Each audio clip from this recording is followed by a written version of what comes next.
New Thought Media Network. We are a global broadcast network of positive music, media, and entertainment, inspiring humanity's evolution along the journey of enlightenment and creating a world of love, peace, empowerment, and prosperity for all. New Thought Media Network. Positively inspiring.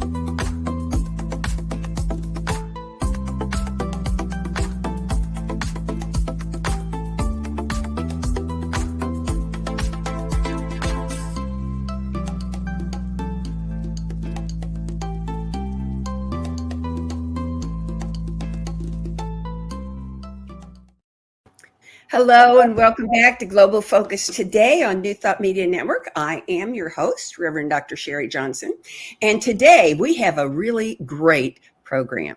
We have one guest who's been here several times, and we always have a great time, and that's Reverend Dr. Jeanne Kataoka, who is an animal chaplain, amongst other things. She did her master's and her doctorate at Emerson Theological Institute. She's also an interfaith minister. She's a published author and has been published in Science of Mind magazine, which is kind of cool. She serves as a practitioner and animal chaplain at Riverside Center for Spiritual Living in Riverside, California. And she and her husband, Mike, have been married since 1976. They live in Moreno Valley, California, with 3 dogs, including one who was a laboratory dog for 9.5 years, and 4 cats that were all rescued. And they also have a couple of adult children. And she's been on several times for all of those things. But we were just having a conversation when she was here in town where I live for a conference, and she mentioned that she knew an animal communicator. And I said, you know what? And she said, yeah, her name is Jeanne Evans. Reverend Jeanne Evans is amazing. And I'll bet you could get her to be on your show. So I said, let's give it a shot. And she said yes, and here we are. So Reverend Jeanne Evans, also a graduate of Emerson Theological Institute. There are a whole lot of us around in the world. She's an ordained religious science minister.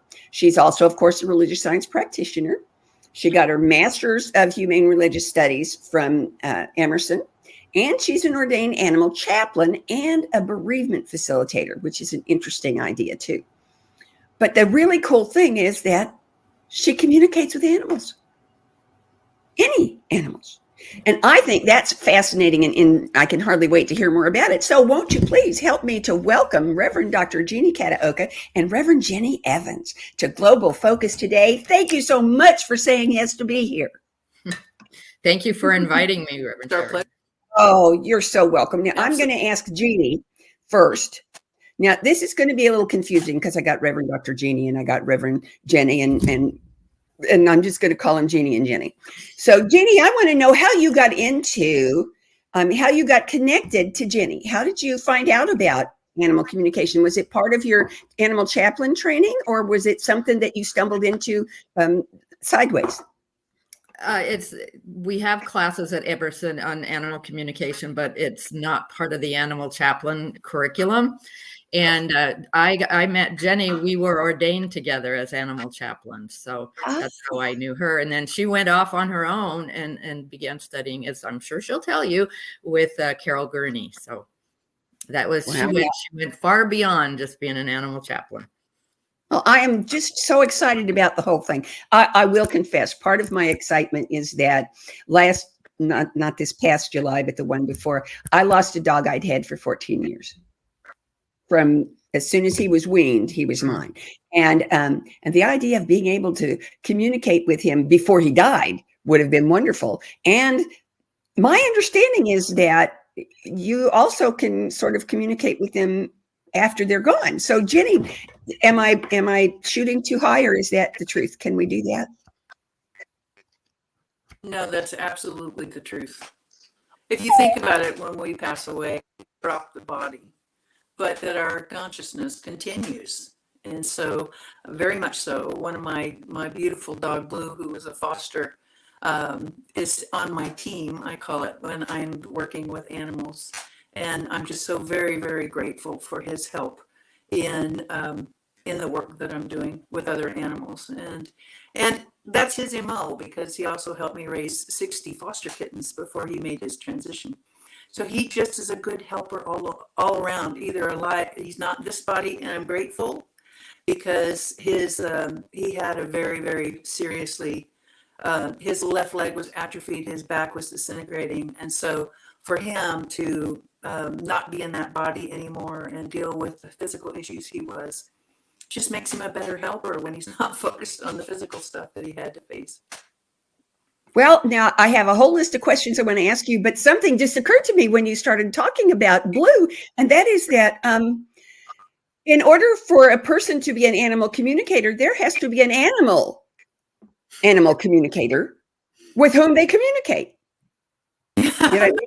Is that too convoluted? Yes, I mean, I just realized there's an animal on the other end of the conversation, and they have to be participating too. It's really cool. You know what's really fun about that? But I would like to expand it in the fact that there's we're exploring consciousness in water. There's consciousness in plants. I mean, there's consciousness everywhere. So officially, we can communicate with all life forms because we are a part of that same cosmic soup that we call God. And so, yes, as an animal communicator, I want to talk to the animals, but that doesn't mean that I can't encourage a black widow spider to go ahead and move on down the road, which I've done, and not to invade the kitchen because we share the same consciousness.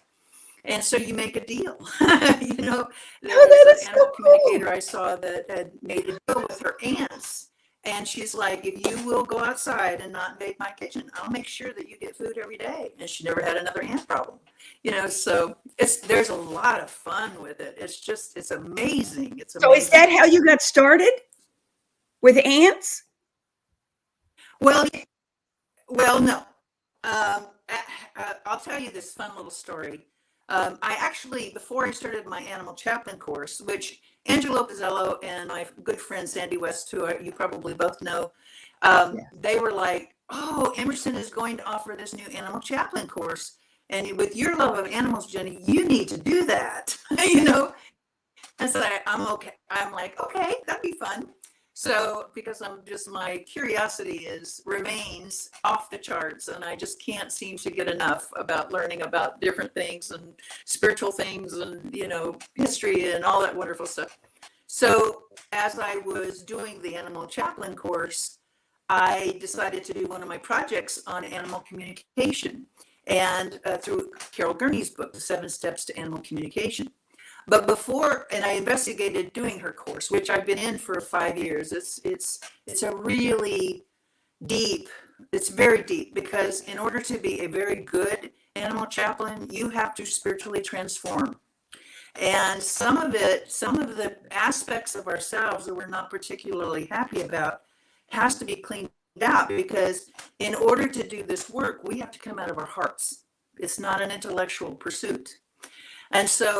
And because animals are so very focused on being able to demonstrate unconditional love and to teach us about love, what better way to do it than to clear out the old stuff out of our hearts and just have this beautiful connection, heart to heart. And she does talk at the heart program is what she calls it. As I was doing that project, it was like, this is the next step. I have to go do this. So actually in March of 2020, I was in Southern California at Carol's house and began this journey of animal communication. And so for me, I guess my hope is to bring a new awareness about who our four-leggeds and the rest of consciousness, who they are, that they are an aspect of God, and that when you're standing there looking at them, you're in a holy place. And the gifts that they bring you, so not to overlook their contributions to us. And that includes mirroring. One of the aspects that we learn in animal communication is animals come into our lives as teachers, as spiritual teachers. And sometimes that means that they're mirroring a behavior that most of the time we're not happy about, that reflects what we're doing inside of ourselves that they feel we need to look at and heal. So there's a lot of, we ask the animals when we're talking with them, what are your jobs besides the app, the normal, the protection, the security, but many of them, I've come into your life to make you laugh because you're low on the joy scale. I'm here to help teach you about spirituality, how to be more present in your body. There's an old story about a monk that was enlightened just watching a cat watch a mouse hole. Because the cat was so very present in the moment, And so sometimes I'll be watching my dogs listen, and they tilt their head and they do their little ears and I'm present with them because it's good practice for me, because sometimes I get so caught up in the speed of the world, that I forget that there's only right now. And one of the stories that I told Jeanne a while back was I was going down to town to get, I used to live in Central California and I relocated to Tennessee near my family. But I was going down to Fresno to do some shopping, and I was just this big gratitude, God, for the rain, for the beautiful scenery, for the green grass, the spring, all of that stuff. And the beautiful Angus cows that were in the fields. And I said, but I am so sorry, you're being raised for meat. And what shocked me was that I got a response. They said, we know that we're being raised for meat, but that is not our now. Our now is enjoying each other, our babies, this beautiful spring, this delicious grass, this cool rain. And when that now comes, we will deal with that now in that now. And I'm like, so I was just stunned by the profound wisdom of that. So it helps me to shift in my own consciousness about how conditioned I am to think a certain way about the way things appear, and that's not always the truth. When I was doing my doctoral work at Emerson, I kind of lucked out. I had done so much work that I got credit for a lot of stuff, and I got to pick all of my classes, and they were all electives. So I did consciousness in whales. I did consciousness in octopus. I did consciousness in marsupials. And consciousness in trees, consciousness in water. And every one of them in the final exam, there would be a question. And the question would be, how do you feel about the idea, the concept of consciousness in this, that, or the other creature? And my answer was exactly the same every time. Well, what kind of arrogance would deny that there was consciousness there? How could there possibly not be consciousness there? But absolutely. And I've known about animal communicators. That's not a new idea to this century even. But I've never known an animal communicator. And it never occurred to me until just this minute when you were talking about the cows, it never occurred to me that the animals could initiate the conversation and that they would have the kind of spiritual awareness of now. That's a really big thing that we have in New Thought. So, I'm so excited. Thank you. Now, how did you find out that you could hear animals? It's fun. This is a fun story. I was sitting on the bed with another animal communicator. We were trying to straighten out a behavioral problem with one of my cats. And just suddenly, I knew that where that information was coming from was the cat. And so then I got very excited. Probably don't need that to say, but I got very excited. So I was talking to my cat, Lily, and I said, Lily, I would like to strengthen my ability to talk to animals. And I said, so what I want you to do is, she loved canned milk. And I said, I'm going to ask you if you would like some milk to drink, and I want you to say yes in a way that I can hear you. So I paused and I said, Lily, would you like a bowl of milk? And I heard this huge booming yes in my head. And I turned around and looked at her and I said, but Lily, I thought you were going to meow. And she said, well, you said say yes. My mouth doesn't work like that. I said, I stand corrected. So but I've always been extremely intuitive, and able to sense energies, and I had angels visiting me as a child and different things like that. I don't know, and that always fascinated me. It was something that I always trusted, and so it just is something I think that I just knew I could do, because I already had many experiences as a small child of being able to be in touch, conversation, see things that were not necessarily physical, so.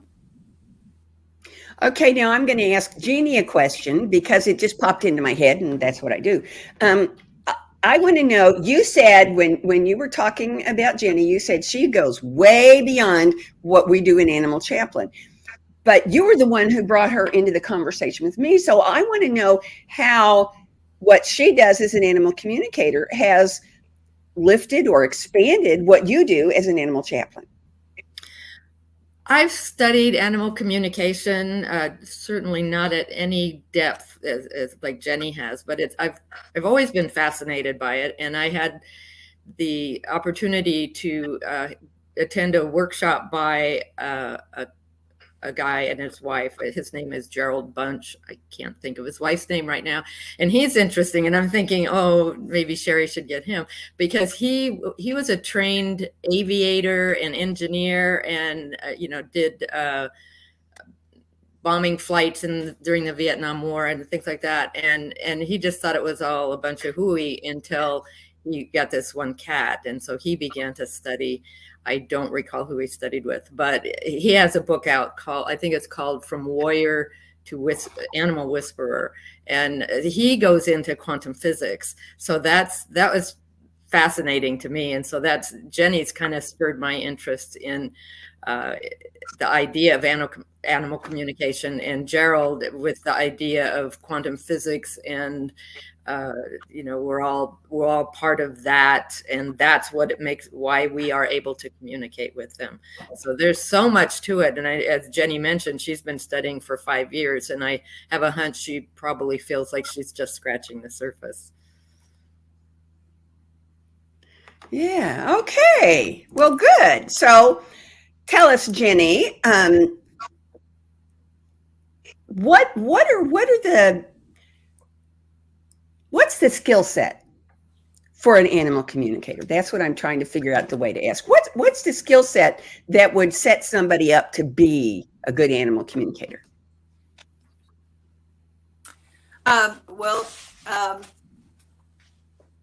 First of all, I just wanted to add to what Jeannie said in terms of, it's not really a mystery. How Carol describes it is that telepathy is the base way that we communicate, and all of the spoken languages drop down from that, which helps me to understand. It's like if you're in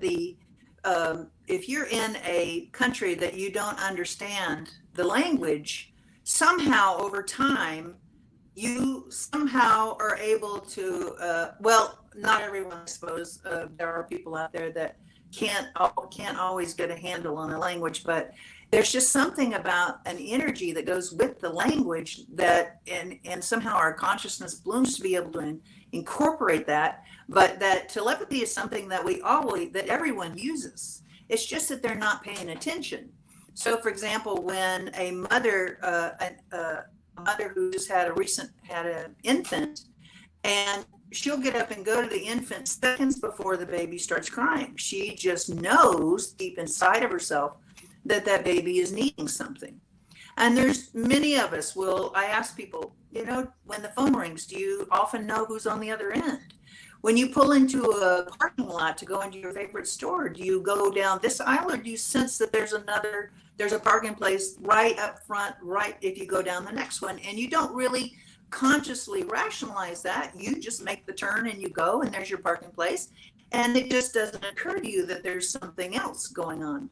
So telepathy is something that we all use. And telepathy, I have the notes, but basically it's tele, T-L-E, is like a telephone. It is a communication line, and empathy is to feel with. So it's like we have the ability to communicate at long distances, just through this primary language that's of a spiritual nature that's within us all. It's just many of us don't practice it, or maybe not even interested necessarily in expanding that. I just have always had a voracious appetite to go down the rabbit hole and see how far I could expand myself, spiritually and psychically and all those other things. So we have that. Everyone has that ability, because again, we're in that cosmic soup. One of the other things I wanted to tell you is that the animals are so absolutely delighted and honored. There's a humility that goes with it, and considering that they live with such open hearts, the animals, they are humbled by the fact that their human loves them enough to want to hear their story. And so so many of them, it's such stunning work. You may get ready to ask this question, but in terms of behavior, the behavior sometimes will stop on a dime as soon as you hear what's happening. And it might be something that is so very simple. Like, for example, animals like to know what you're planning to do for them medically. So by telling them, and what I mean by telling them, not necessarily in words, animals really communicate so much more in pictures. Like when you go to the film and you see this whole panorama of the story up in front of you, you get what the story's doing without necessarily hearing any dialogue or description. So they will send a whole picture of what life is like for them in a particular way, and you'll know by the picture that they sent what the problem is. For example, I had a collie that I sat down with who was an elderly collie, and I wanted to check to see what was going on with them physically. And he showed me this red light. It was like I saw the length of his body, and I saw this red light traveling down his spine and centering over his hips. And I said, does he have arthritis? Because red is inflammation, pain, all of that stuff. And she said, yes, he's got hip dysplasia issues. So he showed me through color and showed me where in his body to help us know what he needed for to tell the vet. Sometimes there's more and more vets undergoing and taking these classes with Carol, and the institute's called GurneyInstitute.com.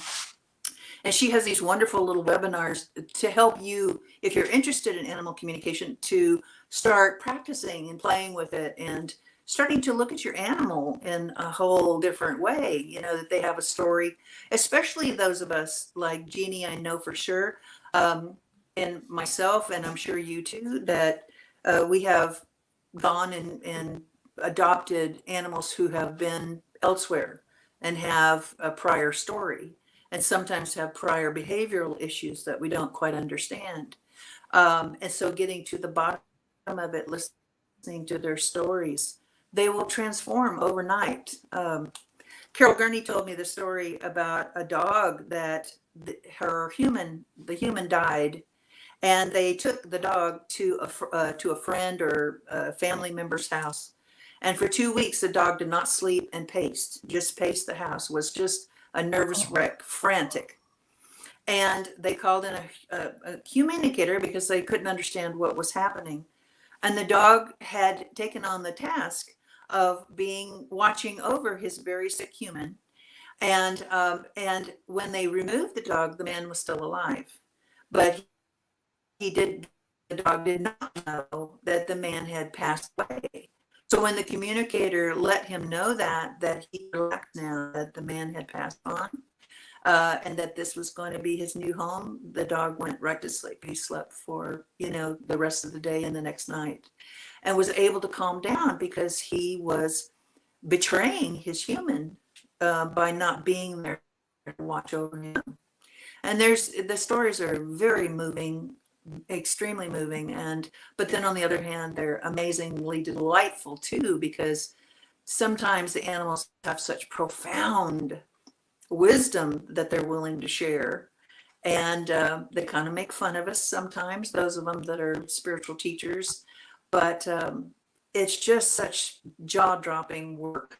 And those of us in religious science, we're talking about that we're one with all life, all everywhere. There's just the one, and so for me, this is an expansion of my consciousness into what that oneness looks like. And so it's amazing work. So here's a two-part question for you. We've concluded that animals have consciousness. That's no longer, an issue. So the next thing is, going along with that consciousness, do they have souls? Now, this is another one where I say, well, yeah, of course, but I want to know what you think about that, and how you came to that conclusion. And then I'll ask the other half of the question, which is, if that's the case, then can they reincarnate? And do they reincarnate as the same kind of critter they were before, or do they reincarnate as something else? So you can just dive into that anywhere. Okay, so the first part of the question is, do they have souls? Well, I would like to take an S off the end of that. Do I believe that they have soul? Yes, but I also believe soul is a cosmic experience that we all are a part of, because we're not separate. We're not separate. That spiritual aspect of us that helps us to know that we're children of God. Are they children of God? Absolutely. Are they part of the divine soup that we call soul? Yes, I believe they are. Animals can. I have to say, I went to my teacher last night and asked her about this, because I was a little bit unclear of it, and she was absolutely brilliant. You may want to invite her to come on sometime. She's a darling. She's amazing.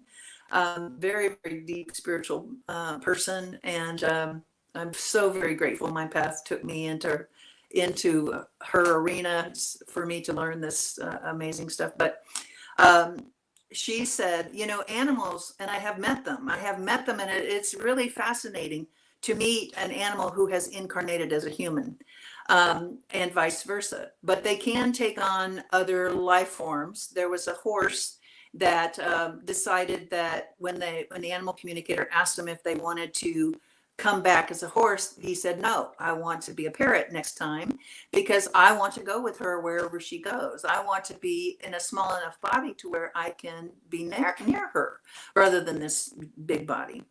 My cat Evie, who's in my email address, told me that she has been with me since ancient Egypt, and there's an amazing story about that.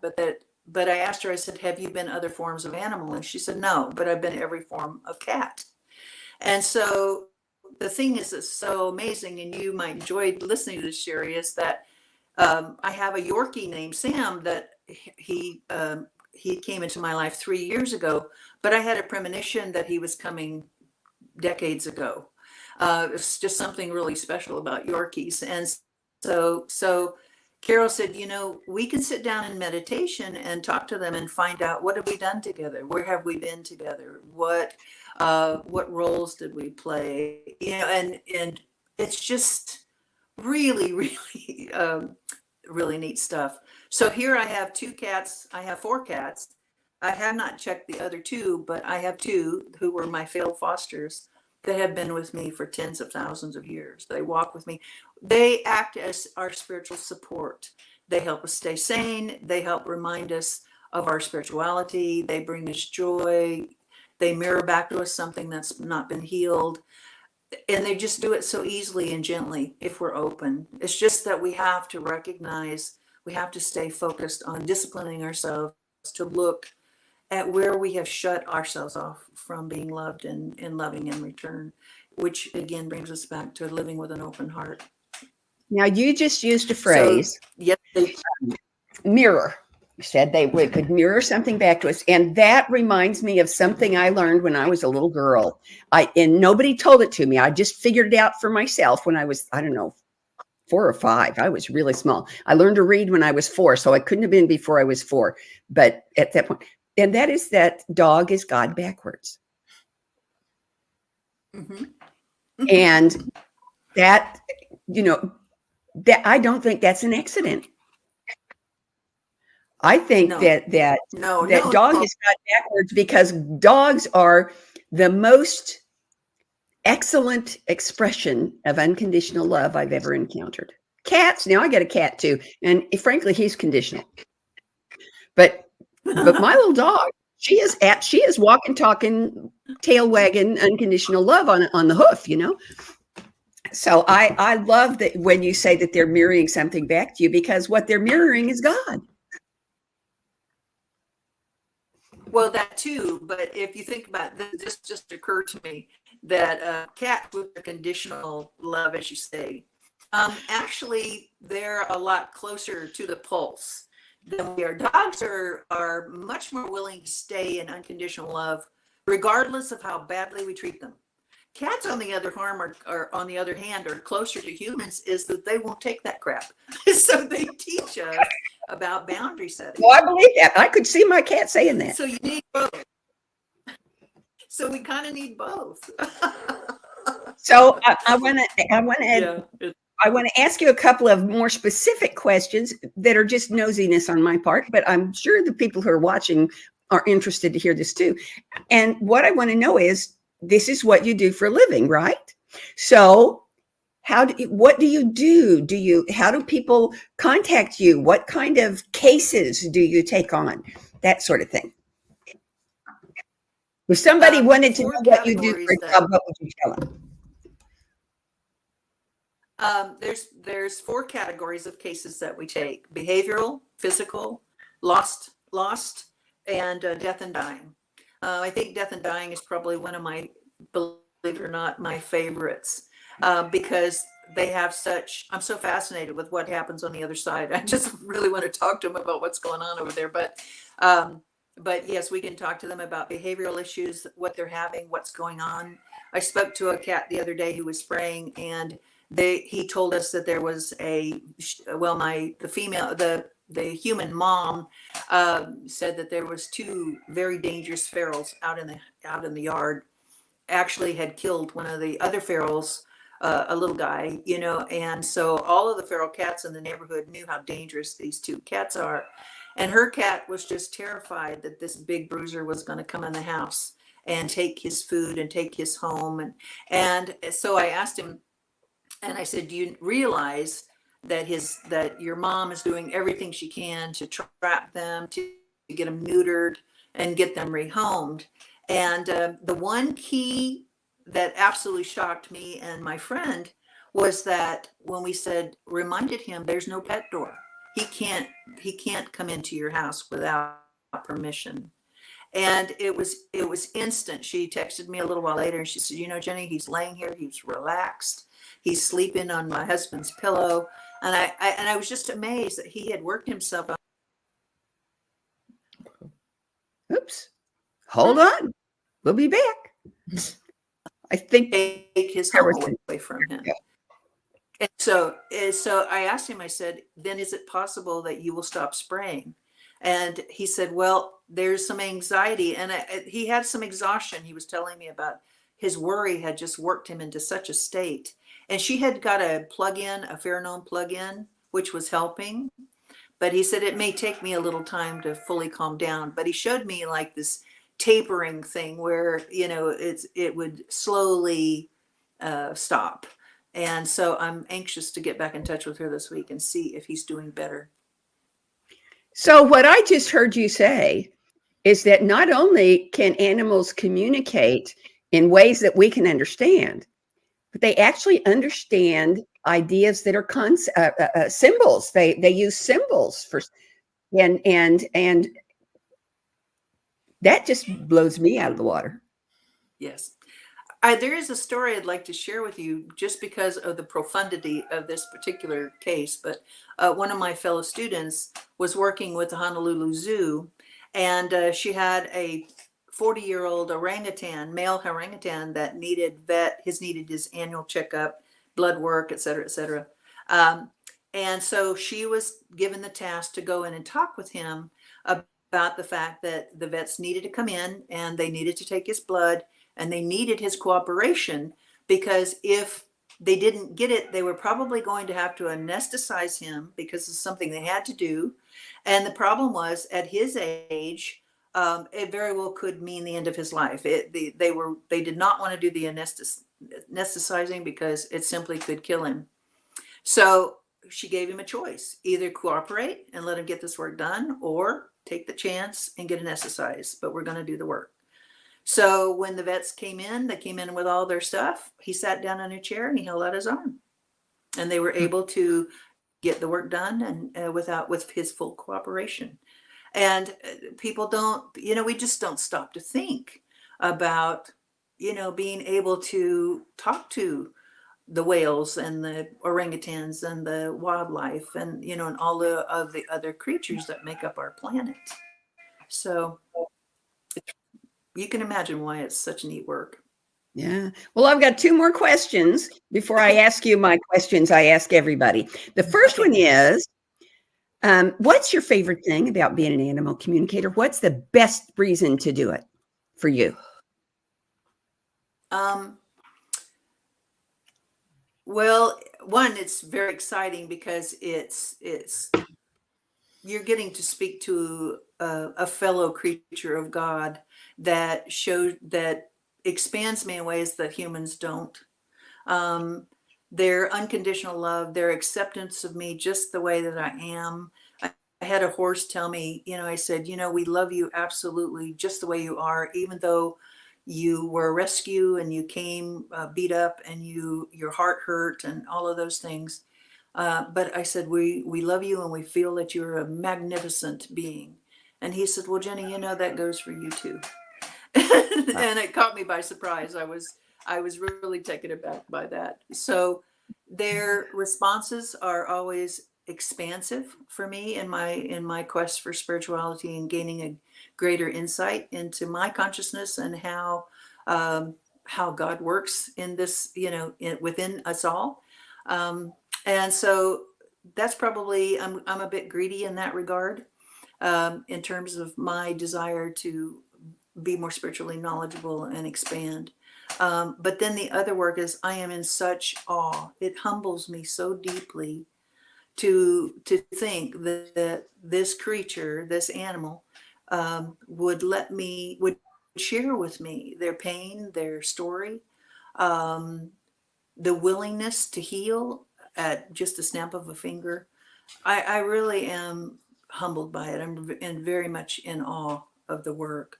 And of course, I'm a great storyteller. I love stories. Hopefully I'll be writing a book about all of the things that I've learned in the last 5 years with them. But it takes me to a place of sacredness that I haven't experienced. It's so much more broadening than any other place I've ever been. Okay, one more question for you, and then I've got a question for Jeannie. Jeannie. Oh, mercy. And here's the question: is, I know, because I'm in New Thought, that there are skeptics all over the place. And I'm pretty sure that there are places and groups where introducing yourself as an animal communicator might not be met with the same level of respect that you get here. What do you do about that? How do you handle that? Well, I'm not very patient if people are super intolerant, and if they attempt to belittle me and not have respect, because quite frankly, it's my belief that just because you don't believe it doesn't necessarily hold water for me. I mean, my experience, I had a lady who was in the Baptist church many years ago who said, Jenny, I could show you in the Bible where it says that you should not be able to do the things you do, but I don't think I could convince you of that. And I said, my personal up close experience with the source holds a lot more water than, it's not that I'm disrespecting the Bible, but it has been my experience that I have up close and personal experience with source. And for me, that holds a lot more weight than the Bible. Forgive me if, I don't mean to be disrespectful, but that's the way I feel about it. Okay. So I like that. I was going to say, as long as I have had people, skeptics and stuff, and I usually stop them short. And it's like, you don't get to be ugly here. It's perfectly fine that you don't believe it. I get that, because as a metaphysician, we don't judge where you are on your path, but I expect the same respect. Yep. Okay, good. Well, I like that. I am currently taking the second racial equity class, and learning how to communicate with people respectfully and from empathy is at least as hard as learning how to talk to dogs and cats that way too, I think. So I'm glad to have that advice. Now I want to ask you, Jeannie, is there anything you think I should have asked that I haven't asked? No, I think for this time frame, I think you did a good job. Okay, good. So now I'm going to ask Jenny, is there anything you wish I had asked that I didn't? Well, there's one thing you asked that I didn't completely finish, and that's how do I do this? I am not up and running 100%, so I take cases and work on them on my weekends. I'm still working, so out in the world, but all I need is a photograph and a phone and a conversation, and then as long as I have the picture, I can connect telepathically to the animal, and we work on it together as a family. So I'm just there as to get the information that the human can't seem to reach, and help solve the problems that are happening, whether it's physical, whether they're lost, whether they're having behavioral issues, or they've crossed over, or they're getting ready to make the transition, and the human wants to know, what do they want? What works for them? And one of the things about that is that animals will stay long enough, even if they're suffering, until they know that their humans are ready to let them go. So that brings a great deal of peace and closure, and also the promise that they'll be back.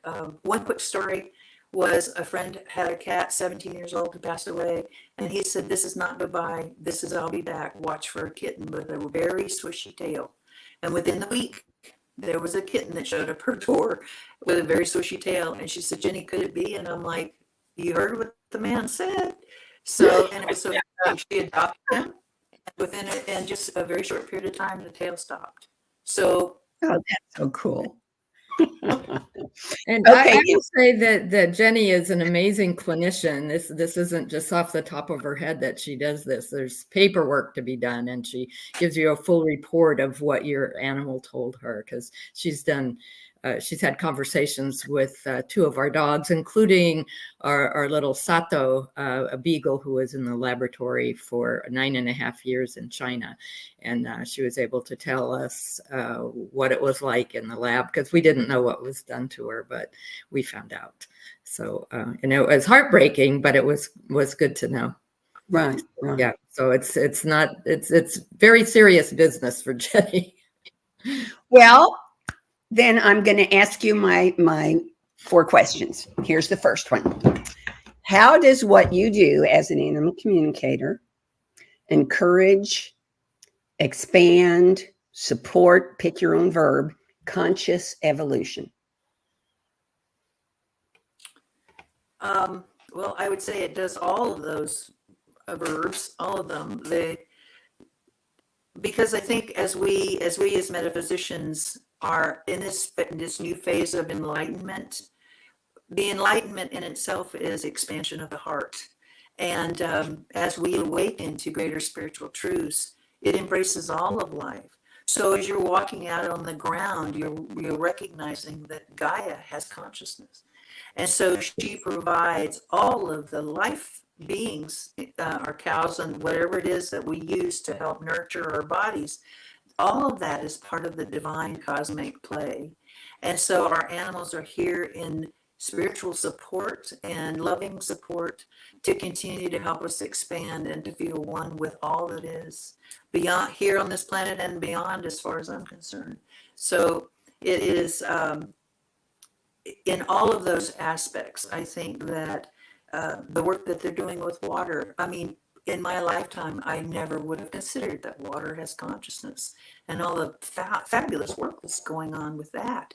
So just those ideas, opening yourself up to some of those ideas and looking at the work that others are doing, cannot not have a profound shift in consciousness within us if you're open to it. Now, you may not. Maybe you need to stay on the ground and work out the karmic stuff, all that. But for me, I want the rockets on my feet and I want to keep going. So, did I answer Wonderful. it right? You did. Well, there's no wrong answer, but your answer makes sense and it fits with everything you've been showing us. So I'm happy with it. So the next question is very similar. How does what you do and how you do it expand, support, reveal, pick your own verb, world peace? Well, if we're coming out of a greater understanding of what love is, we see that there is no separation between us and there is no them, that it's all within us. How is it happening for us? How is this, the things that we're seeing, how is that helping to play out a greater consciousness? How can I be a better human in the world and show, contribute my open heart to everybody else? What does that look like in the world? And it's like, if I can be a loving consciousness moving around in the world without even actually saying anything to anyone, but telling them about animals, does that not bring up a gentleness, a peacefulness, a joy, an anticipation of something good coming? And who knows that information that they got from their animal, or they hear the story about the orangutan or the cows or whatever, bring them a sense of openness that they had never experienced before, and plant seed of hope and anticipation for what this global enlightenment is going to bring us in the hopefully very near future. Okay, now here's the one most folks get the most kick out of. You might want to close your eyes for this one because you need your imagination. Presuming that every single thing goes exactly the way you want it to go, every detail, every event, every experience, every relationship, every single aspect of your life goes exactly the way you want it to go. 10 years from now, what does Reverend Jenny Evans, animal communicator, look like?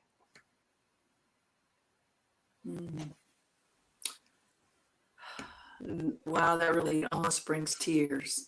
And that is because I really don't have any expectation per se in terms of events that would happen. If I can be a greater light, if I can bring greater awareness, a sense of love and peace to all creatures, to all lands, to all people that I come into contact with, and share, and help to light up their inner divinity, for us to help, for us to acknowledge the God within, there would be nothing. I would not need anything else. I mean, to see this world peaceful, to see the wars stop, the negativity, the shadow come to end.